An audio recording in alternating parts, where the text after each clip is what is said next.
شعبان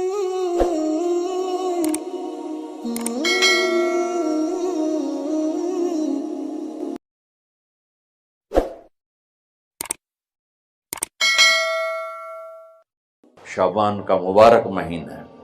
میرے نبی پاک صلی اللہ تعالی علیہ وسلم جب رجب کا پچھلا مہینہ جو گزر گیا یہ جب آتا تھا تو آپ کہتے تھے اللہم بارک لنا فی رجب و شعبان، یا اللہ ہمارے رجب اور شعبان میں برکت دے، وبلغنا رمضان، اور یا اللہ آگے رمضان آ رہا ہے، یا اللہ ہمیں اس تک پہنچا دے۔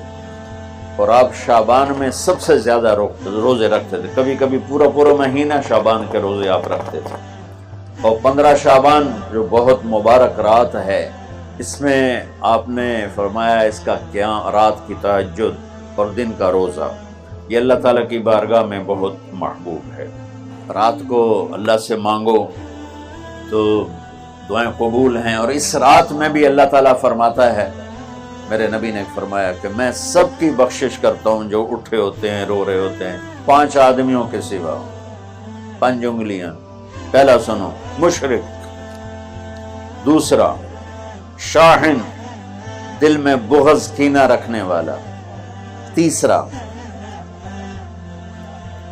المسبل، متکبر تکبر کرنے والا، چوتھا عاق لوالدیہ، والدین کو برباد کرنے والا۔ ایک ہوتا ہے کبھی کبھی اونچا بول ہو جائے، غصہ کا، اس کو نافرمانی کہتے ہیں۔ عاق ہوتا ہے پھاڑ دینا، ایسا پھاڑنا کہ جڑ نہ سکے، جو والدین کے جگر چیر دے اور ان کے کلیجے جلا دے، اس کی اس رات بخشش نہیں ہوتی۔ وہ مدمن خمر، اور روز شراب پینے والا، عادی نشے والا، ایک اس کی بخشش نہیں ہوتی۔ بخشش نہ ہونے کا کیا مطلب ہے؟ کہ یہ شرک سے توبہ نہیں کرتا، معافی نہیں ہے، یہ کینہ اپنے دل سے نہیں نکالتا، معافی نہیں ہے، یہ تکبر نہیں چھوڑتا، معافی نہیں ہے، یہ والدین کی نافرمانی نہیں چھوڑتا، معافی نہیں ہے، یہ شراب نہیں چھوڑتا، معافی نہیں ہے۔ اگر یہ چھوڑ دے سب معاف۔ ادھر یہ توبہ کرتا ہے، ادھر اللہ سارے گناہوں کو دھو کے پاک کر دیتا ہے۔ اور اللہ کی رحمت اتنی طاقتور ہے کہ میرا رب فرماتا ہے، یہ تو میں نے 5 غلطیاں بتائی ہیں، لیکن میرا رب فرماتا ہے میرا بندہ، میں تجھے عمر بھی دیتا ہوں، طاقت بھی دیتا ہوں، تو اتنے گناہ کر کے زمین فیصل آباد کی سے اٹھا کر آسمان کی چھت کو لگا دے، سوری دنیا گناہ گار ہو جائے نا تو آسمان کے چاند تک بھی گناہ نہیں جا سکتے۔ اور میرا اللہ کہہ رہا ہے ایک مرد عورت اتنے گناہ کرے کہ آسمان کی چھت کو لگا دے، پھر صرف ایک دفعہ مجھے کہے یا اللہ معاف کر، تو میں سارے ہی معاف کروں۔ تو بھائیو، یہ رات بھی معافی مانگنے کی ہے۔ اور اگر رمضان کا مہینہ تو پورا معافی کا مہینہ ہے کہ دوزخ کے دروازے بند ہو جاتے ہیں، جنت کے دروازے کھول دیے جاتے ہیں، شیطان قید۔ آپ دیکھتے نہیں نمازی کیوں بڑھ جاتے ہیں رمضان شریف میں؟ کہ وہ نامراد قید ہو جاتے۔ تو کسی کو زنجیروں میں باندھو وہ چل تو نہیں سکتا، چھوڑ دو زنجیریں تو چل پڑے گا۔ تو اللہ تعالی ہم سب کی حفاظت فرمائے، کوئی دعویٰ نہ کرے، لیکن جو تھوڑا سا غفلت میں ہوتا ہے تو ایمان کمزور ہوتا ہے، انہوں تو شیطان بن کے جاؤں ہی نہیں دیتا۔ جمعے جاواں گے، جمعے کئی جمعہ بھی نہیں پڑھتے، عید تے جاواں گے، کوئی عید بھی نہیں پڑھتا۔ یہیں یہ ایک نگینہ سینما کے مالک نے بیان کروایا تھا، اور اس نے بعد میں اس سینما کو گرا دیا، آج کل وہ کینیڈا میں ہوتا ہے۔ تو وہ سینمے کا جو تھا نا مینیجر، وہ میرے پاس آیا، کہا مولانا آج میں پہلی نماز پڑھی، وہاں ہم نے مغرب کی نماز پڑھی، اس کے بعد بیان ہوا، بیان کے بعد وہ اتنا ہنگامہ ہوا کہ رش بہت تھا، وہاں نماز پڑھی نہیں جا سکے۔ میں کہنے لگا، میں چل رہا تھا میرے ساتھ ساتھ، مولانا آج میں پہلی نماز پڑھی۔ میں نے کہا کیا مطلب؟ کہا جی یہی کہ آج زندگی دی پہلی نماز پڑھی، ہوگا راؤنڈ اباؤٹ 40-45 سال کا۔ میں کہا پہلی نماز؟ ہاں جی پہلی نماز۔ جمعہ پڑھے؟ نہیں کدی نہیں. عید؟ نہیں کدی نہیں. اج پہلی نماز تواڈے پیچھے پڑھی.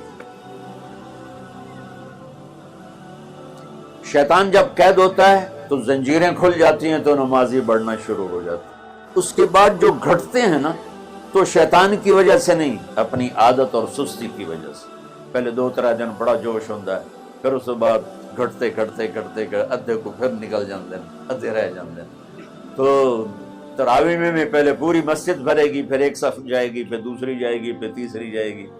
تو بھائیو یہ رمضان آ رہا ہے، دیکھو میں ہاتھ جوڑتا ہوں، نماز 5 وقت سارا سال فرض ہے، لیکن روزے کی برکت سے کیا ہوتا ہے، شیطان قید ہو جاتا ہے تو وہ سارے بھاگے آ رہے ہوتے ہیں. اللہ سے مانگ لو اس رمضان میں کہ یا اللہ ایسی توفیق دے کہ موت تک نماز نہ چھوٹے. رمضان میں بہت سے لوگ رشوت لینا چھوڑ دیتے ہیں کہ نہیں یہ ہن رمضان شریف آ گیا. رمضان شریف بھی تو آیا ہے، لیکن اصل میں شیطان قید ہوا ہے تو اب کہہ رہا نہیں ہوں رشوت نہیں لینی، مہینے بعد لواں گے. ڈنڈی مارنے والا کہتا نہیں صحیح تولنا ہے، پھر رمضان تو بعد کٹھی کسر کر لواں گے. وہ کیا وجہ ہے پیچھے؟ ایک تو رمضان کی برکات ہیں، اور ایک شیطان کا قید ہونا ہے، اور ایک جنت کے دروازوں کا کھل جانا، دوزخ کے دروازوں کا بند ہونا، اللہ کے عرش کا پہلے آسمان پہ مستقل ڈیرا ڈال دینا، اور پھر اعلان کرنا ہے کوئی بخشش آنے والا ہے، کوئی معافی مانگنے والا ہے، کوئی توبہ کرنے والا ہے، کوئی جنت مانگنے والا ہے، کوئی دنیا مانگنے والا، آؤ مانگو. اور ایک فرشتہ اعلان کرتا ہے اے بھلائی کے چاہنے والے شاباش آگے بڑھ، اور دوسرا فرشتہ اعلان کرتا ہے اے برائی کے کرنے والے بس کر اور واپس آ جا، بس کر اور واپس آ جا. رمضان کا مطلب ہے جل جانا، رمضان کے لفظ کا مطلب ہے جل جانا.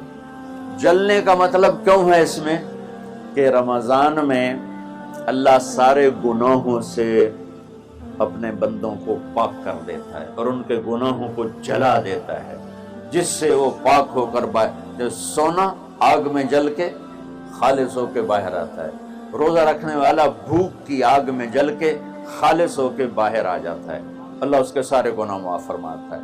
تو میرے عزیز و رمضان شریف آ رہا ہے، اپنے دل کو کینت سے صاف کرو، بغض سے صاف کرو، نفرت سے صاف کرو. کسی سے لڑے ہوئے ہو اللہ کے واسطے صلح کر لو، یہ لڑنے کی جگہ نہیں ہے. محبت کر کے جاؤ تو اللہ بڑے اونچے عالی درجات نصیب فرمائے گا.